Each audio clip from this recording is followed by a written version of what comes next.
Chers compatriotes d'Algérie, زلف الأول أخواتي وإخواني في الجزائر سلام الله عليكم.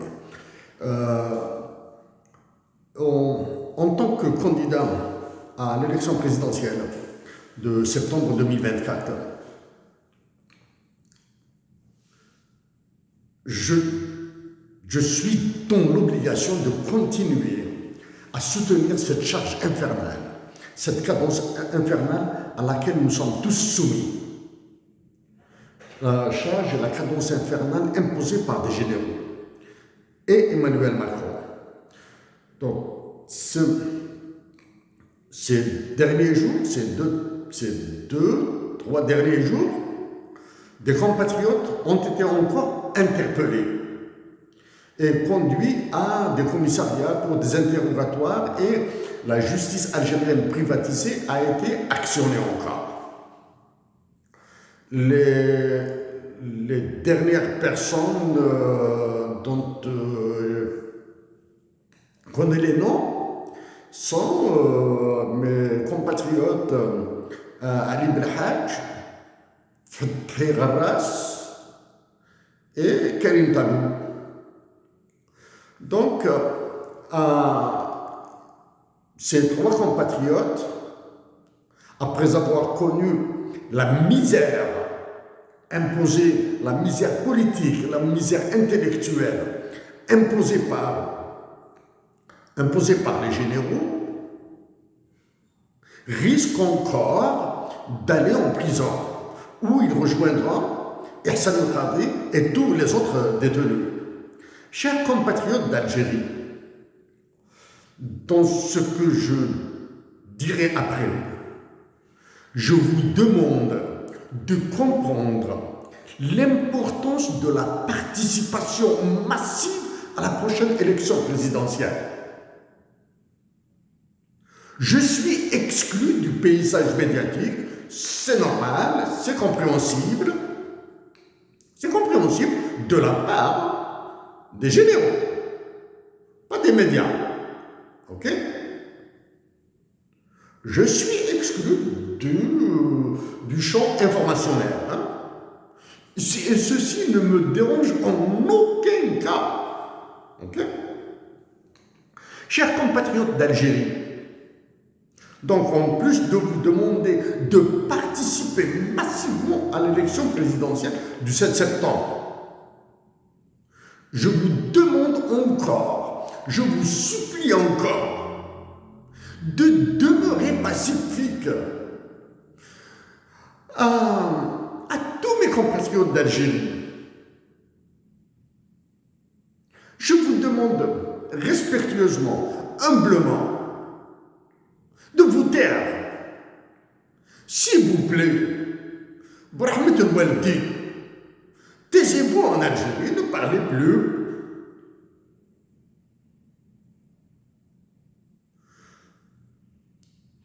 Certains, je pense à Karim Talou, peut-être à Fethi Gharras, à Ali Belhadj, diront pourquoi vous, chez Taïsel, vous continuez à parler. Parce que je pense avoir certaines libertés ici au Canada. Okay? Et je parle en tant que candidat. Et la première remarque que je dois faire, elle porte sur les trois autres candidats. À qui il est interdit de s'exprimer, de réagir à vos interpellations, à vos arrestations, à vos interrogatoires. Il est interdit. Je ne vais pas aller dans une analyse profonde de ce qui se passe, de ces arrestations-là. Il est impossible d'y aller dans une analyse profonde.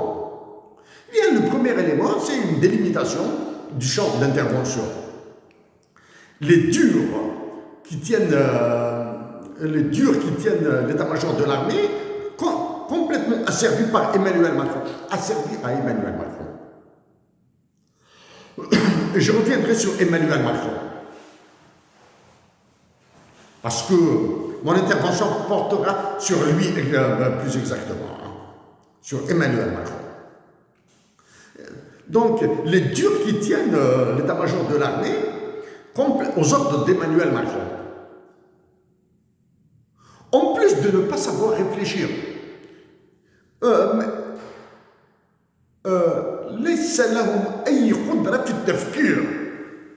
ils sont contraints de réagir rapidement.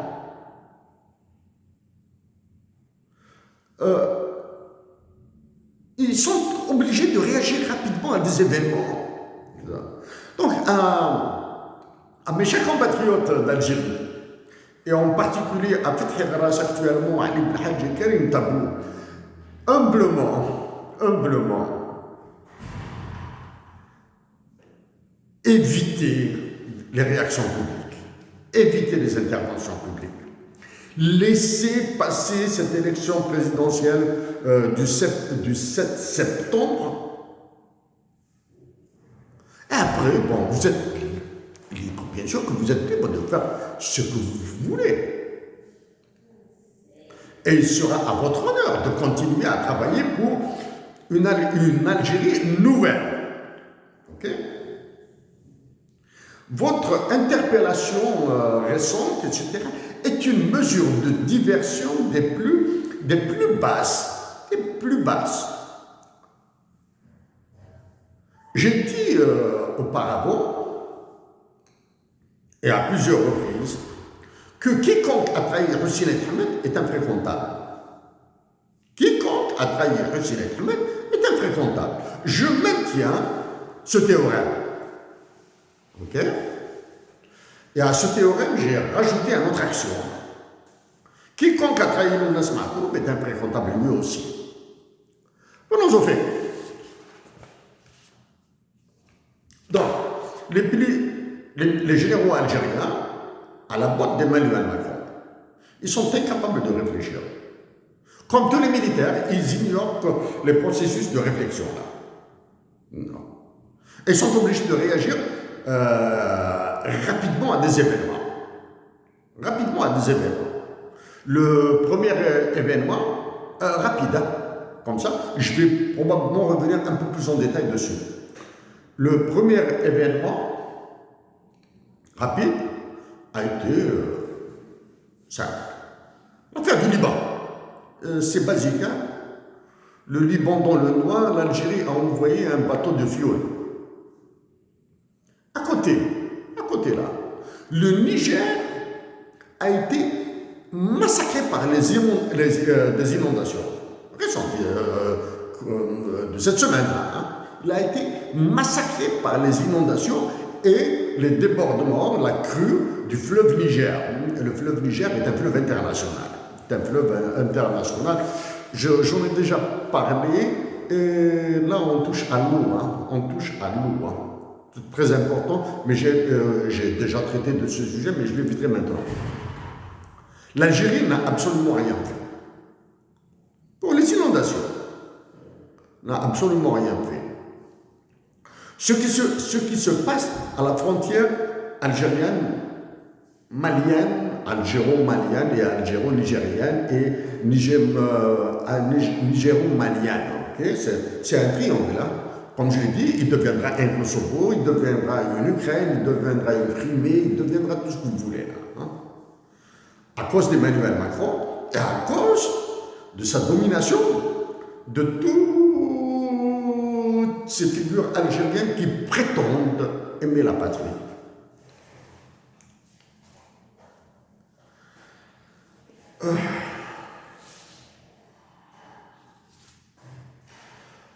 Oh, je dois citer des noms là. Je dois citer des noms. Abdelmajid Tebboune.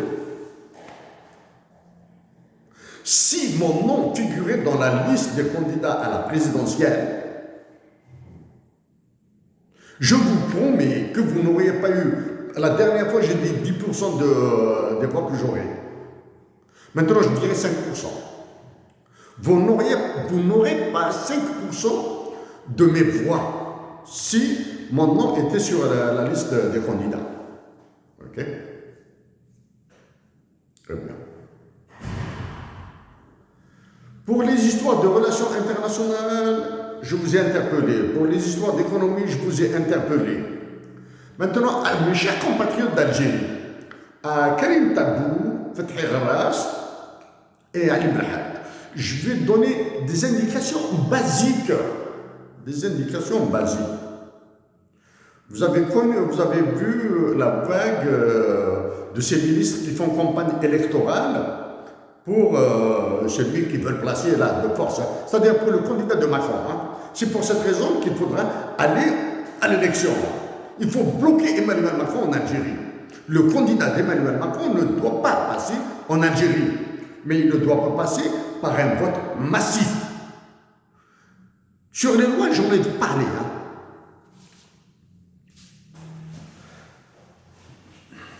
Dois-je rappeler à Karim Tabou que nous sommes vus à Bougil? Oui, je le lui rappelle.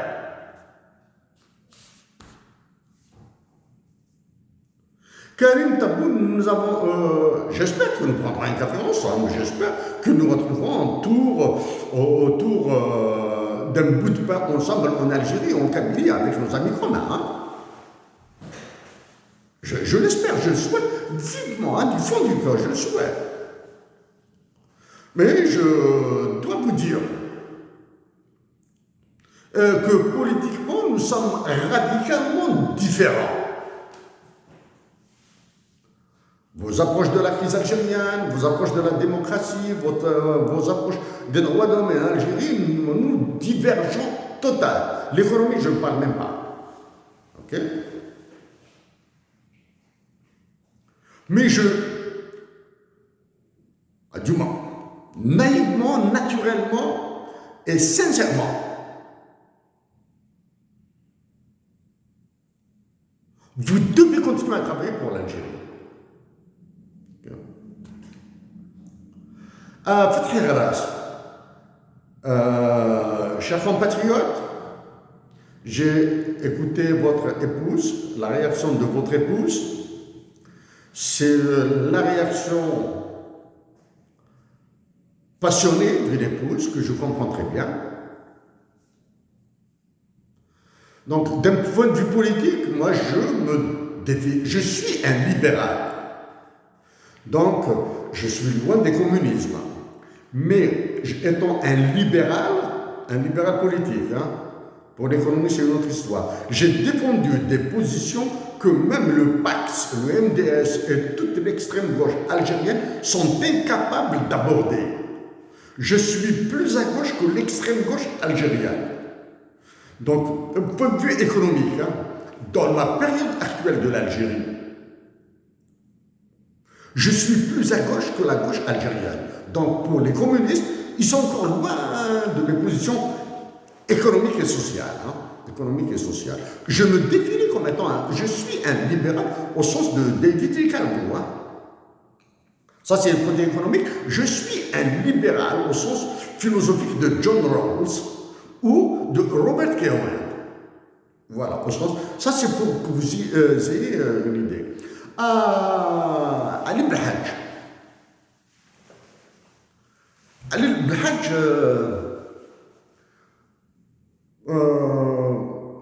ربما ستستغرب في كلامي لك أخي الكريم علي بالحاج. في 2020 أو 2021 طلبت منك ولا نقدروا نصليو أنا وياك جنب كوتا ما نقدرش نصلي فوق موراك وطلبت منك ولا تقبل تصلي بنا مرأة. هذه الأولى. أنا راني واجد قابل نصلي معاك ونصليو وتصلي بنا مرأة. شكون قابل؟ تتزعزع. سي ان بو شوكون مي انا لا حرج. هذه الاولى. ثانيا طلبت منك واش رايك في نشيد وطني باللغة الأمازيغية والعربية للجزائر. واش رايك؟ باه في رأيي أنا كتبت رسالة للجمهورية رئيس الجمهورية 2014 وين شرحت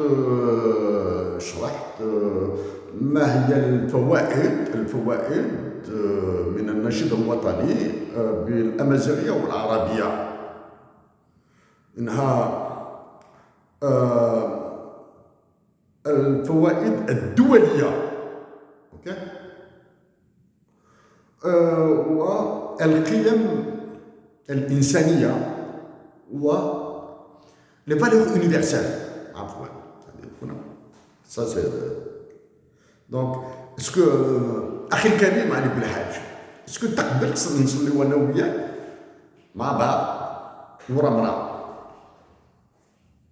ثانيا اسكو قبل واش رايك عفوا في النشيد الوطنية بالعربية والأمازيغية؟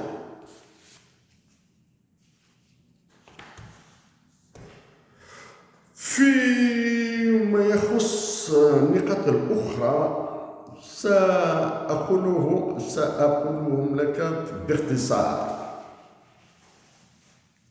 أسمع بعض الأحيان ما تقوله في يوتيوب، اسمع دقيقتين 3 دقائق اسمع دقيقتين 3 دقائق. يا أخي الكريم علي بالحاج راك بعيد بزاف على المشاكل الحقيقية، على المشاكل الجوهرية للجزائر.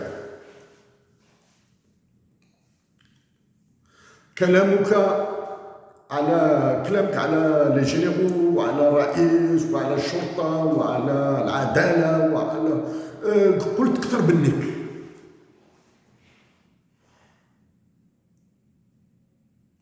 En toute modestie ممكن تستمع ماذا أقوله بعد، ولكن عفوا باللغة العربية باللغة الفرنسية. le dur لا أستطيع أن أقوله باللغة العربية أو باللغة الأمازيغية. Ok. Donc à vous tous, chers compatriotes, à vous Fethi Ras, Karim Tabou, Ali Belhadj, à tous mes compatriotes d'Algérie. Je vais vous rappeler, je vais vous parler d'un événement basique qui a eu lieu en 2007. أنا والقاضي إحسان كنا في المكتب بعد 8 ليلا après 8 heures du soir، وجه لوجه face à face autour d'une table. هو يكتب مقال صحفي وأنا كنت أكتب مقال لصحافة سويسرية، les Afriques en Suisse.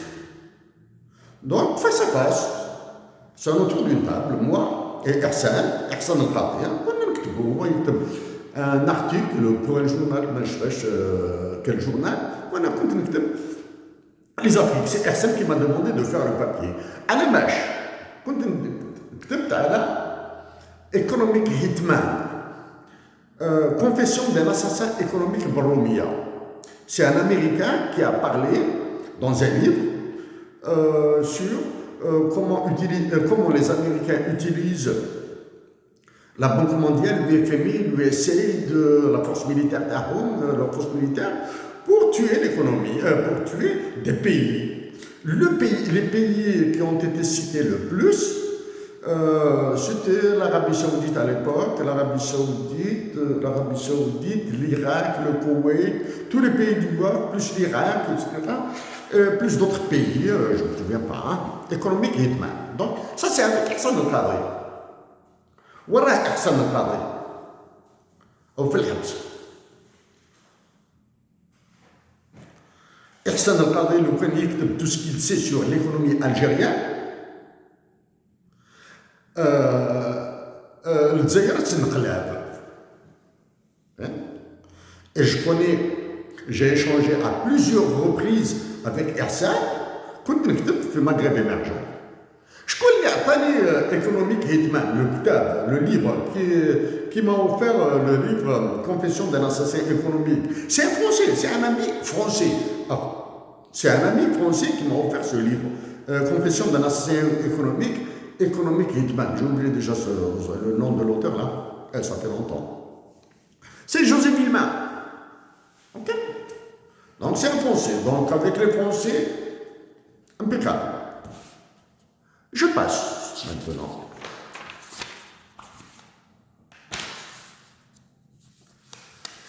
Qualifier la campagne électorale actuelle en Algérie, Alhamdulillah, l'intikhabi actuellement de débile, non. Du moins, j'éviterai pour aujourd'hui de la qualifier de débile. Chers compatriotes d'Algérie, avez-vous remarqué, depuis 3 jours, 4 jours, l'absence de tous les ministres dans l'information? Là, maintenant, ils sont obligés de revenir. Hein. Je pense au Premier ministre, au ministre des Finances ou de l'économie. J'ignore si nous avons un ministre des Finances ou de l'économie ou un ministre de l'économie, etc. Le ministre du Commerce, là, avec les marches, يحسب القهوة. Ok? Avec ce toit de subvention. Okay? Je dis et je le répète, l'UFMI et la Banque mondiale sont à la même toujours pas à Alger, ils continuent à donner leurs ordres. Pourquoi les trois autres candidats sont incapables de dire un mot sur l'UFMI et la Banque mondiale? Parce que les généraux leur ont dit, le FMI et la Banque mondiale, ne touchez pas. Parce que nous allons exécuter leurs ordres. Et les députés vont exécuter leurs ordres en votant des lois.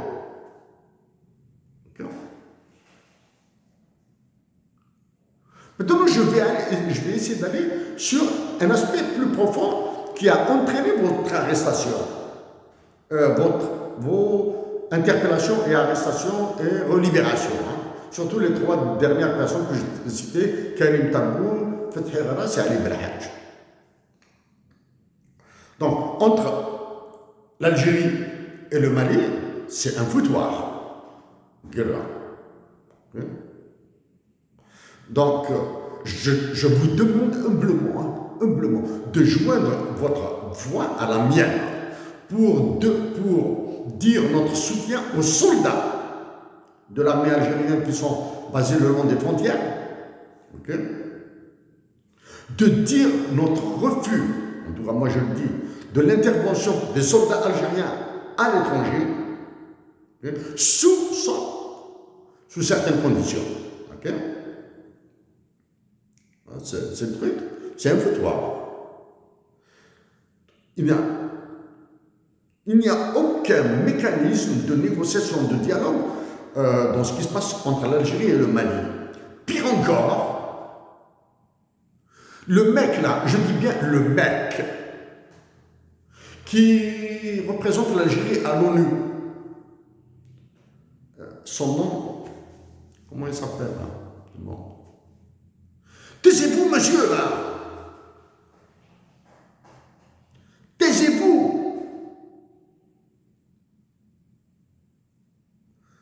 Parler dans une forme impersonnelle, sans nommer les Russes, les Chinois, Wagner, l'Ukraine, etc., etc.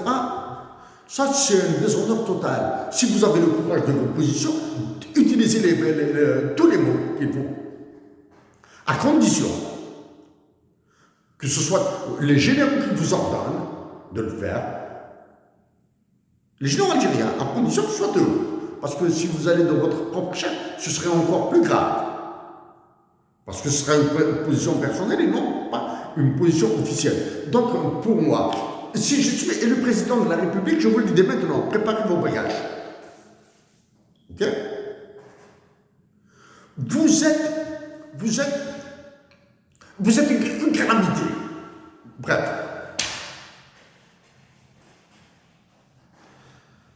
Donc, je reviens. Un topo rapide. À l'est, la Tunisie, sous un prêt financier ordonné par Donald Trump. Je dis bien ordonné par Donald Trump parce que c'est un prêt fédéral. La Tunisie de l'actuel président tunisien, à qui j'ai dit ma satisfaction sur certaines de ses positions. Actuellement, il a complètement viré. Il a fait passer la Tunisie au même statut à une différence. Les militaires tunisiens sont plus discrets que les militaires algériens. L'Algérie et la Tunisie sont dans une anocratie. Anocratic regimes. Okay? Il a complètement, donc le président de la Tunisie, il est pris à être étranglé par les Américains. Avec le prêt américain, il a acheté de l'armement américain. Le FMI et la Banque mondiale sont en train de massacrer la Banque centrale tunisienne et sont en train de, par ricochet, de massacrer l'économie tunisienne. Et à la nation tunisienne, je dis que si je suis élu, l'État algérien qui s'exprimera au nom de la nation algérienne ne vous laissera jamais tomber. Ok? Il y aura des conditions, bien sûr, que j'ai dites auparavant. Ça, c'est la Tunisie. Au Maroc, j'attends à ce que le ministre des Affaires étrangères du Maroc ou bien un conseiller officiel du roi s'exprime sur ce que j'ai dit, sur le problème. Le problème, c'est un problème très sérieux du Sahara occidental. Je me suis exprimé à plusieurs reprises. J'attends une réaction officielle de la diplomatie marocaine, du ministre, et de celui de l'ambassadeur du Maroc à l'ONU aussi. Il faut qu'on les mette, il faut mettre tous les problèmes et toutes les variables sur la table, toutes. Nous avons une autre république de réfugiés sahraouis à Tindouf, chez nous. Ils ont besoin d'une solution. Bref, je passe. Donc j'attends votre réaction et on verra. Je dis à la nation marocaine, à nos frères marocains, à nos sœurs marocaines, et je l'ai dit, je leur ai déjà dit à plusieurs reprises, je l'ai dit à travers Achraf Hakimi, le footballeur, etc. La nation algérienne s'exprimera sur la solidarité, la fraternité, sur la coopération, sur ce que nous pourrons faire ensemble. Apparemment, vous voulez construire un stade pour l'organisation de la Coupe du Monde, quand bien même je suis radicalement contre le volume du stade. Là. Faire un stade de 125 000 spectateurs, c'est complètement fou. C'est complètement fou, là. Faites un stade de 50 000, 60 000 spectateurs, etc. Bon, ben, pourquoi pas organiser une Coupe du Monde jumelée avec l'État algérien. Avec l'État algérien, nous allons faire un stade à la frontière algéro-marocaine. Comment ça s'appelle déjà? Bon, je dis pour le sourire, à Zujbra. Nous allons changer ce nom-là. Le nom de Zujbra, la frontière. Voilà, parce que Zujbra, à la frontière, un poste frontalier entre l'Algérie et le Maroc, qui s'appelle Zujbra. Bon. Donc, vous aussi, le Maroc est pris par le FMI et la Banque mondiale. Plus d'autres scandales. La Libye, qui a causé le drame de la Libye, en partie, pour l'essentiel, c'est l'absence de démocratie, l'absence de droits de l'homme, l'absence de l'identité libyenne, qui en sont les causes profondes. Mais le déclencheur, c'est la France du roi Sarkozy, là, suivi par François Hollande et l'actuel Emmanuel Macron. Emmanuel Macron, c'est un tsar, c'est un empereur. Il est mégalomane, il est intelligent, il suffit de voir ce qu'il fait. Ok? Il ne lâche pas la Libye. Ok? Et la Libye est devenue un foutoir en termes de violation des droits de l'homme, en termes de traite humaine, mais surtout, que la Libye est en train de perdre toutes ses richesses naturelles, sans oublier. Comme je l'ai dit, comme je l'ai anticipé il y a longtemps. La Libye est en train, elle n'est pas seulement partagée en deux régions, l'Est et l'Ouest, mais il y a le Sud là maintenant, le Darfour et le Tchad commencent à voir clair là maintenant, c'est-à-dire une enclave, comme celle qui est en train de se faire entre l'Algérie, le Mali et le Niger, est en train de naître là-bas, ok? Ça c'est la Libye. Mais qui a bombardé la Libye? C'est l'OTAN, de NATO. L'OTAN sur ordre des Américains. L'OTAN ne peut rien faire sans l'ordre des Américains. Okay? Ça, c'est la Libye. Le Tchad. Tout ça, ça entoure l'Algérie. Le Tchad, après l'assassinat du précédent président Déby, c'est son fils qui a pris la relève. Ils se sont offert des grades. Il a moins de 35 ans, là. Il a 35, 36 ans. Ils se sont offert un grade de général, etc. Et le Tchad sera broyé. Il est en train d'être broyé déjà par les Libyens, par les Soudanais du Darfour, là. Hein. C'est devenu une plateforme, une rotonde de tous les massacres, le Tchad. Et en plus, le Tchad n'a quasiment aucune économie. Et c'est toujours l'économie est encore massacrée par le franc CFA. Ça, c'est le Tchad. Le Niger. Donc, j'ai parlé du Niger. J'ajoute quelques détails.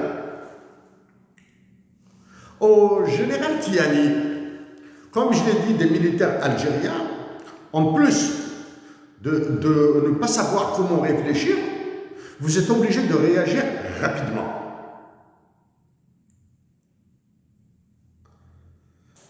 Je vous ai proposé mes services, vous les avez. Vous ne m'avez. Sans réaction, je considère que c'est un rejet. Quand bien même, vous allez suivre ce que je dis, mais malheureusement, vous allez le suivre très mal. Parce que vous n'avez pas un schéma clair, vous n'avez pas de stratégie claire. C'est-à-dire, la stratégie, il faudra préparer une quinzaine de stratégies. C'est-à-dire, si une stratégie ne fonctionne pas, on peut balancer sur une autre stratégie et en souplesse. Balancer vers une autre stratégie en souplesse. Les Américains vous ont cédé d'un équipement militaire déclassé. Hein, avant vous, hein. Les Américains vous ont cédé du matériel américain déclassé. Ensuite, vous avez décidé de chasser l'armée américaine. Décision souveraine, vous direz? D'accord, décision souveraine. Mais les républicains américains jurent de vous faire la peau. Le Congrès américain va vous faire la peau. Il vous fera la peau, là. Hein. Vous le dites. Les républicains du Congrès, hein, pas le président. Les républicains du Congrès, c'est-à-dire les élus américains, vont vous faire la peau. Quelle est la solution que vous avez pour éviter d'être dépecé? Quelle est la solution? Accepter d'être dollarisé. Hop. Je commence à toucher à la monnaie. Hein. Si vous acceptez d'être dollarisé comme l'a été le Zimbabwe, là, vous allez sauver votre peau. Mais vous allez brûler les Nigériens. D'accord. Le Mali. Militaire Assimi Goïta, je vous ai dit que vous êtes en train de perdre le peu d'appui populaire qui vous reste, vous allez le perdre parce que vous tournez autour du pot. Vous n'avez pas, comme le militaire comme Tiani du Niger, vous avez bloqué sur la monnaie, le franc CFA, et vous êtes en train de vous battre contre des moulins à vent, et vous allez brûler, en plus des populations et de l'armée malienne, vous allez brûler avec vous les soldats algériens? Jamais. Et moi, si je suis le président de la République, les soldats algériens, j'en ferai des bijoux. Ah oui. Ils interviendront à l'étranger, mais dans les conditions qui seront appuyées, acceptées par la nation algérienne, parce qu'il y aura, je peux y aller jusqu'à un référendum populaire, par des conditions de logistique, des conditions de stratégie qui seront acceptées, supportables par l'armée algérienne, pas avec les généraux actuels. Les généraux actuels, ils partiront. J'ai demandé le renouvellement de l'état-major de l'armée. Moi, je le ferai. Okay. Il y a d'autres conditions, économiques, politiques, etc. Mais nous ne laisserons jamais tomber les Nigériens et les Maliens. Okay. Le Burkina Faso, idem que le Mali et le Niger. Vous êtes entouré par de la rage du Bénin et du Nigeria. Maintenant, quelle est la catastrophe dans tout ça? La catastrophe dans tout ça. L'Algérie est dans une situation désastreuse. Hein?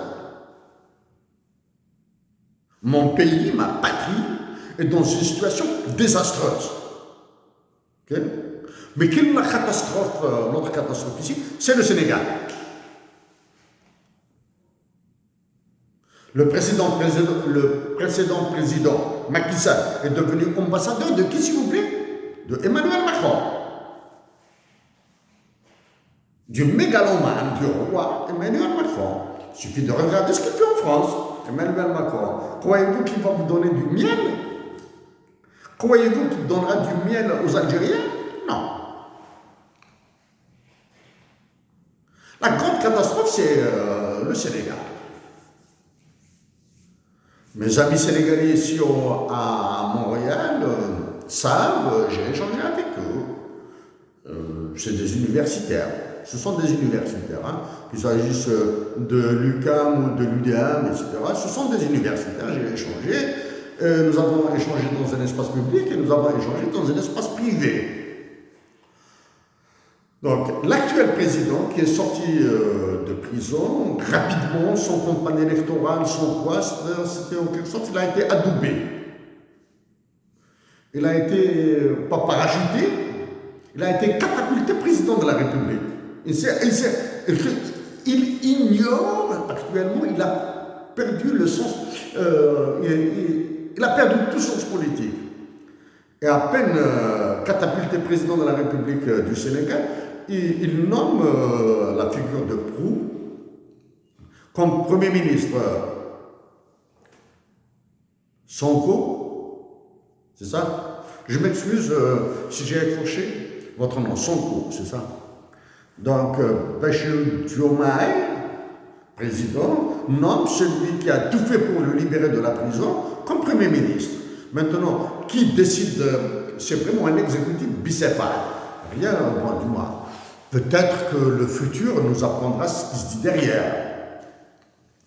En lançant, du moins, en payant pour lancer le premier satellite sénégalais, ils ont découvert le choix, qu'ils ont réglé tous les problèmes du Sénégal et du fleuve Sénégal.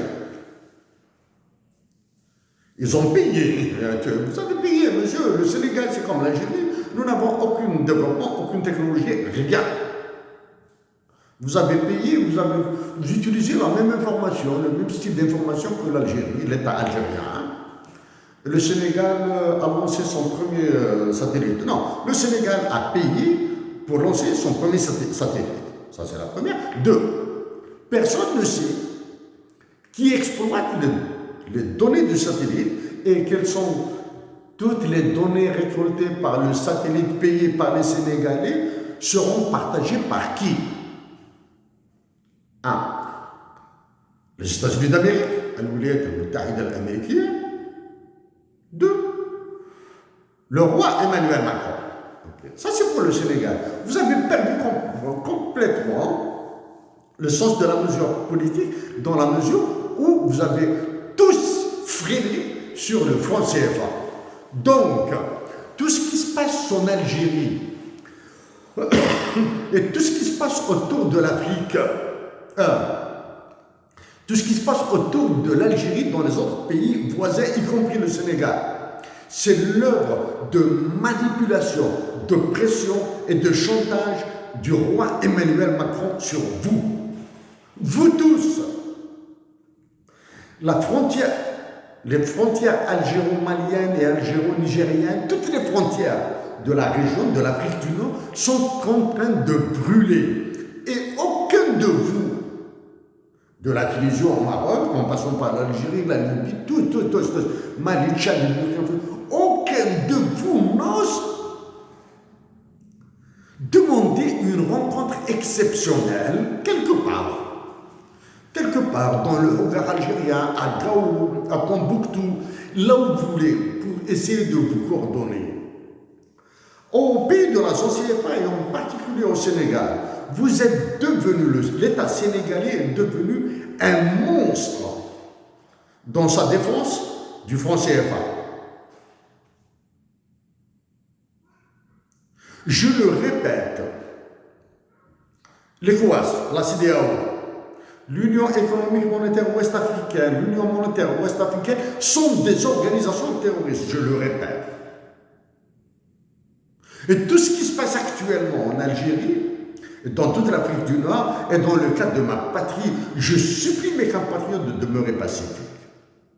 Je les supplie de participer massivement à l'élection présidentielle pour lancer le changement dont a besoin l'Algérie. Et se ramène maintenant à ce que vous fait subir Emmanuel Macron, c'est-à-dire l'interpellation, l'arrestation, la torture, les pressions, les menaces, etc., qui s'exercent sur les militants politiques algériens, sur les citoyens algériens, etc., sont là pour cacher les pressions, les ordres d'Emmanuel Macron et plus des États-Unis d'Amérique, de l'OTAN, etc. Les pays de la zone CFA, et en particulier le Mali, le Niger, le Burkina Faso et le Tchad, doivent aller rapidement, soit sur la Chine, soit sur l'URSS, sur la Russie ou sur n'importe quel autre pays, pour qu'ils aient leur propre monnaie. Parce que si vous faites dollariser par les États-Unis d'Amérique, vous allez connaître le sort du Zimbabwe. Et je suis désolé de vous le dire. Hein. Vous êtes des pays sous-développés, lourdement endettés. Si je suis élu président de la République en Algérie, seul ou avec vous, j'ouvrirai un front contre l'UFMI et la Banque mondiale. Combien même j'ai des arguments pour accepter les ordres du FMI et de la Banque mondiale. Je peux fermer les yeux ou bien je peux faire la sourde oreille, etc. et laisser passer certains ordres de la Banque mondiale et du FMI. Exemple, le futur ticket modérateur de la santé. Je suis d'accord. La privatisation des assurances, casser certaines banques, je les casserai. Il n'y a pas de problème pour ça. Mais je vais sur Emmanuel Dinard. Et je fais, si tant est l'indépendant, l'indépendance de la Banque centrale algérienne et du Trésor, dont on ne parle pas, etc., sera revue. Donc, je reviens à l'essentiel. À vous, chers compatriotes d'Algérie, à mes compatriotes, femmes, hommes, qui seront arrêtés, évitez s'il vous plaît ça, évitez. Et une autre fois, joignez votre voix à la mienne pour exprimer notre solidarité avec les soldats de l'armée algérienne et dire à nos compatriotes algériens qu'après l'élection présidentielle, le FMI et la Banque mondiale vous feront voir de toutes les couleurs. Hein? Il faudra savoir résister là. Chers compatriotes d'Algérie, chers frères et sœurs d'Afrique du Nord, je vous dis toute ma solidarité, je vous dis toute ma peine, je vous dis toute ma douleur de ne pas pouvoir être parmi vous. Et au plaisir d'embrasser cette terre qui m'est chère, et au plaisir d'embrasser. J'espère avoir l'opportunité d'embrasser les pieds de ma mère et embrasser tout ce que j'aime en Algérie. Merci à vous tous.